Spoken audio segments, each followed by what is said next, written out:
దేవుని ప్రియమైన బిడ్డలారా, ప్రభువైన యేసుక్రీస్తు నామములో మీ అందరికీ నా హృదయపూర్వక వందనాలు చెల్లిస్తున్నాను. ప్రార్థన అవసరతల కోసం మీరు మమ్మల్ని సంప్రదించడం, ఒకరి కోసం ఒకరు ఈ విధంగా ప్రార్థన చేసే ఈ గొప్ప కృప దేవుడు దయచేసినందుకు ఆ దేవాది దేవునికి ఎనలేని వందనాలు చెల్లిస్తున్నాను. ఈ ఆదరణ అనే కార్యక్రమం మీకు ఆశీర్వాదకరంగా ఉన్నదని మేము భావిస్తున్నాం. అంతేకాదు, ఇది దేవుడు నా యొక్క జీవితంలో నన్ను ఆదరించాడు కనుక ఇదే ఆదరణ మరి అనేకులకి, దేవుని బిడ్డలకు కూడా కలగాలనే ఉద్దేశంతో మరి ఈ కార్యక్రమాన్ని దేవుడు మరి ఈ విధముగా ఏర్పాటు చేస్తున్నారు కనుక ఈ ఆదరణ అనే కార్యక్రమం ద్వారా మీరు కానీ ఆదరించబడినట్లయితే దయచేసి మాకు ఒక్క ఫోన్ ద్వారా కానీ, ఈమెయిల్ ద్వారా కానీ, SMS ద్వారా కానీ మమ్మల్ని సంప్రదించండి.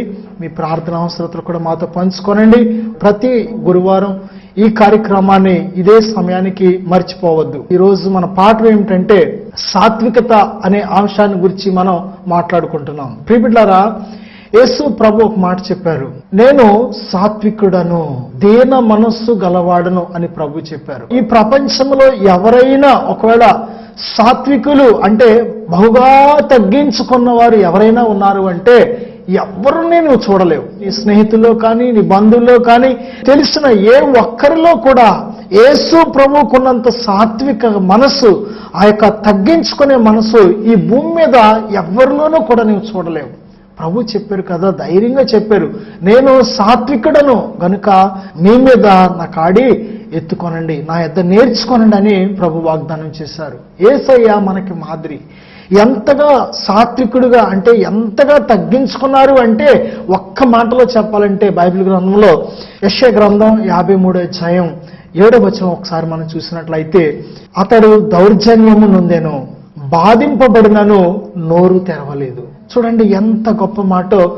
దౌర్జన్యం నొందాడు, తర్వాత బాధించబడ్డాడు. ప్రభు నీ కోసం ఎంతగా మరి మనుషుల, మూర్ఖ తరపు మనుషుల చేత, మరి జ్ఞాన వివేచన లేని మనుషుల చేత ఆ దేవుడు చేసిన ఆ బిడ్డలే ఆయన మీద తిరుగుబాటు చేసి, ఆయనపై దౌర్జన్యం చేసి మరి ఎంతగా ఆయన్ని దుఃఖపెట్టారో, బాధ పెట్టారో, అయినప్పటికీ కూడా ఆయన మీద తిరుగుబాటు చేసిన వాళ్ళని అంతం చేయడం కానీ, విరోధులుగా జీవించిన వారిని నాశనం చేయడంలో ఆయన చేతకాని దేవుడు కాదు. కానీ మానవులు ఆయన బిడ్డలని ఆయనకు తెలుసు.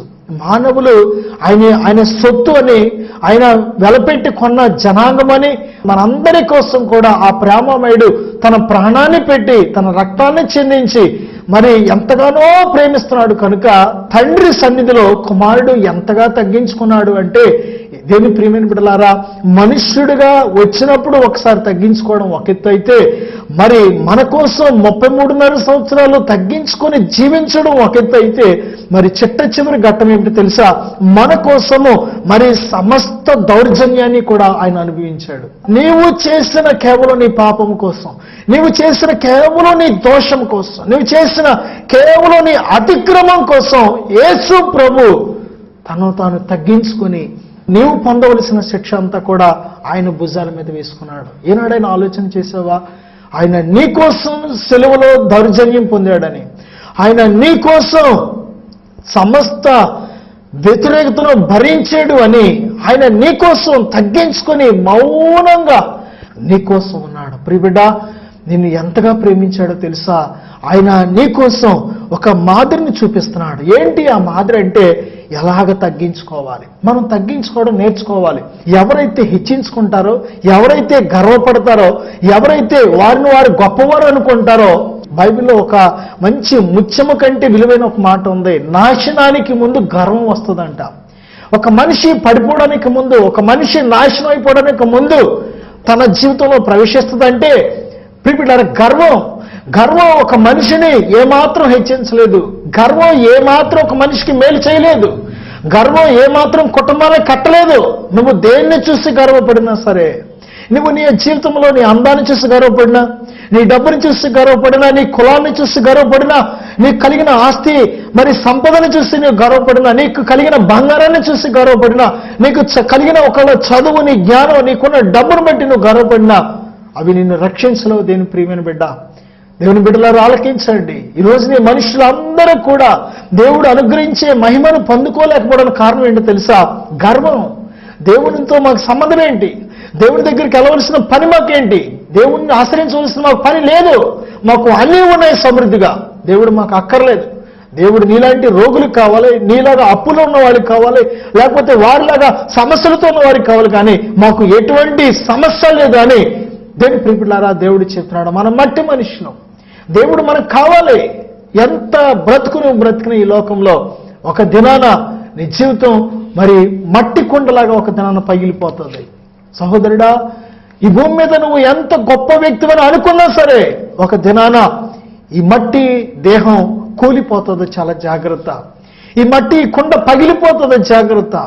ప్రియబిడ్డ, దేన్ని చూసి గర్వపడడానికి, దేనిని చూసి నువ్వు అతిశయించడానికి ప్రపంచంలో ఏమీ లేదు.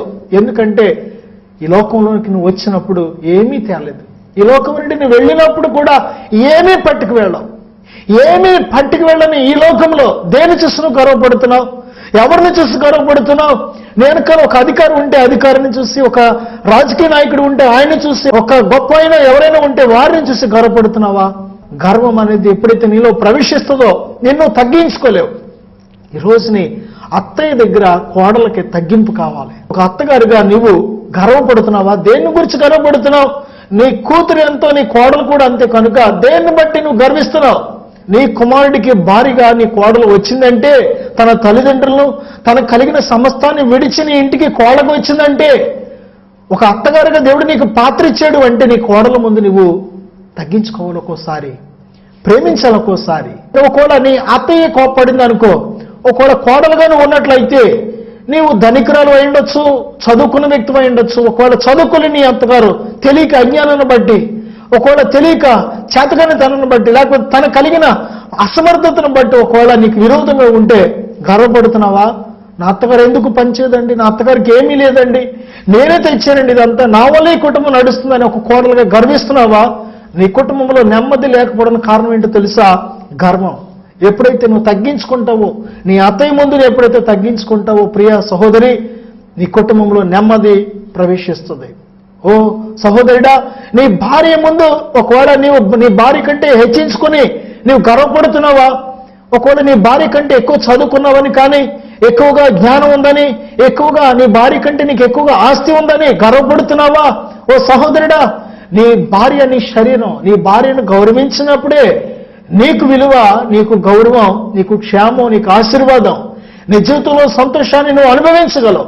ఒకవేళ నీ భార్య ముందు నువ్వు హెచ్చించుకున్నట్లయితే ఈ సంతోషాన్ని నువ్వు అనుభవించలేవు. దేవుడిచ్చిన ఎటువంటి ఆశీర్వాదం నువ్వు పొందుకోలేవు. నీ భర్త కంటే నువ్వు హెచ్చించుకుంటున్నావా? నీ భర్త తక్కువగా చదువుకున్నాడని, నీ భర్త నీకంటే రంగు తక్కువగా ఉన్నాడని, అందం తక్కువగా ఉన్నాడని, లేకపోతే నీ భర్త కంటే నీకే ఎక్కువగా ఆస్తి సంపద ఉందని, నీ తల్లిదండ్రులే గొప్ప చదువుకున్నారని, లేక నీ తల్లిదండ్రులే మరి ధన సంపన్నులని, ఏ విషయంలోనైనా వారి ఉన్నతమైన స్థితిలో ఉన్నట్లయితే నీ తల్లిదండ్రులను బట్టి కానీ నీ రక్షణలను బట్టి నువ్వు హెచ్చించుకొని నీ భర్తను తగ్గిస్తున్నావా? బైబిల్ చెప్తుంది, నీ భర్త నీకు శిరస్సు. నీ భర్త ముందు నువ్వు తగ్గించుకొని ఎప్పుడైతే గౌరవిస్తావో, ఎప్పుడైతే నీ భర్తను ప్రేమిస్తావో అప్పుడే నీకు గౌరవం. ప్రియ సహోదరి, నీ భర్త ముందు తగ్గించుకోవడం నేర్చుకో. నీ భర్తపై విరోధమైన మాటలు ఒకవేళ మాట్లాడుచున్నట్లయితే దయచేసి ఆ మాటలు విడిచిపెట్టాయి. కుటుంబంలో తల్లిదండ్రులు చదువుకోకుండా మరి చదువుకోలేని స్థితిలో ఒకళ్ళు ఉండి వాళ్ళు కష్టపడి కూలి పని చేసుకుంటూ ఉన్నట్లయితే, ఆ కుటుంబంలో ఒక అమ్మాయినో అబ్బాయిని చదివిస్తున్నట్లయితే ఆ డిగ్రీయో ఇంటరో లేకపోతే 10th చదువుతున్న వాళ్ళకి కొన్నిసార్లు గర్వం ప్రవేశిస్తూ ఉంటుంది. చాలా జాగ్రత్త.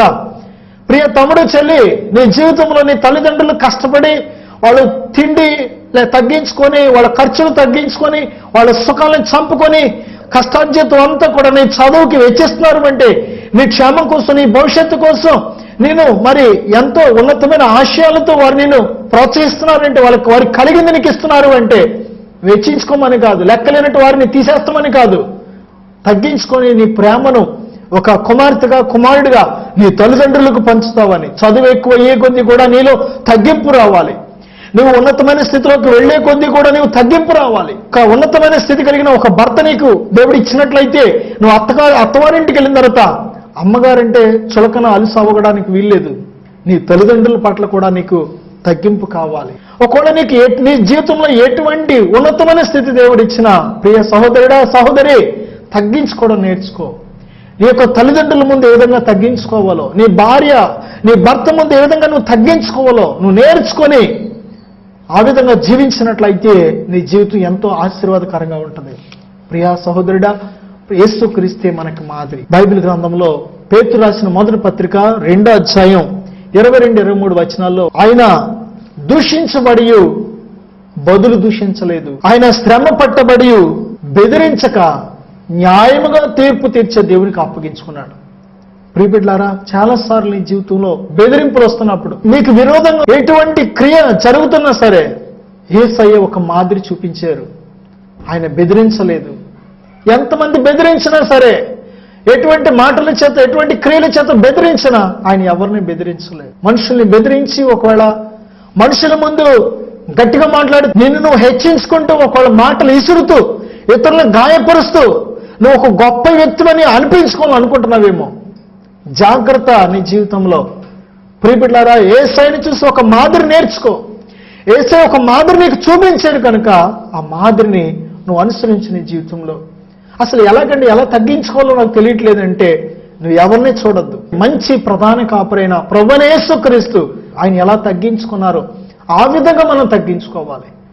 దేని ప్రియమైన బిడ్డలారా, రెండవదిగా చూసినట్లయితే మత్తయి సువార్త 5వ అధ్యాయం 38 నుంచి మనం చూసినట్లయితే ప్రభు మనకు ఒక బోధ కూడా నేర్పారు. నిన్ను ఎవరైనా ఒకవేళ ఈ చెంప మీద కొడితే రెండో చెంప కూడా చూపించు. ప్రియ సహోదరుడా, సహోదరి, నీ జీవితంలో ఒకవేళ నేను ఎవరైనా నీ ఇంటి దగ్గర కావచ్చు, లేకపోతే నీ ఇరుగు పొరుగు వారు కావచ్చు, లేకపోతే నీ ఏదైనా ఒకవేళ నువ్వు వెళ్ళిన చోట ఎక్కడైనా సరే ఎప్పుడైనా సరే ఎవరైనా ఒక మాట అంటే భరిస్తున్నావా, తగ్గించుకుంటున్నావా? వాడు నన్ను ఎందుకు అనాలి, అసలు ఆ కారణం ఏంటో తెలవాలి. దేవుడు చెప్పినాడు కదా, పగ తీర్చుకుంటున్నా పని. నువ్వు తగ్గించుకో. దేవుడు పగ తీర్చుకోవడం దేవుని పని. నీకు విరోధంగా ఎవరు ఎన్ని మాట్లాడుతున్నారో సమస్తము దేవుడు ఆలకిస్తున్నాడు. నీ కన్ను ఎంత కన్నీరు కారుస్తుందో, నీ హృదయం ఎంత వేదన పడుతుందో సమస్తం ఆయనకి తెలుసు. అనేక సార్లు ఒంటరిగా కన్నీరు కార్చడం దేవుడు చూస్తున్నాడు. ప్రియ సహోదరుడా, నువ్వు ఒంటరిగా బయటకు వెళ్ళినప్పుడు ఇంటి దగ్గర ఉంటే ఎక్కడ నీ భార్య ముందు కన్నీరు విడిస్తే సిగ్గుపడి నీ బిడ్డలు చూస్తే ఏమనుకుంటారని కొన్ని ఒంటరిగా ఏడవడం, కొన్నిసార్లు ఆఫీసులో ఏడవడం, కొన్నిసార్లు పని చేసే చోట నువ్వు ఏడవడం దేవుడు చూశాడు. నీకు కలుగుతున్న హింస, నింద, అనేక సార్లు నీపై జరుగుతున్న దౌర్జన్యం ఎవరో చూడట్లేదు అనుకుంటున్నావా? నేను చేసిన దేవుడు నేను చూస్తున్నాడు. నీకు కన్నులు ఇచ్చిన దేవుడు నేను చూస్తున్నాడు. ఆయన తప్పకుండా నీకు వచ్చి నిందను కొట్టివేస్తాడు. ఒకవేళ నేను ఎవరైనా ఎడమ చెంప మీద కొడితే మౌనంగా ఉండు.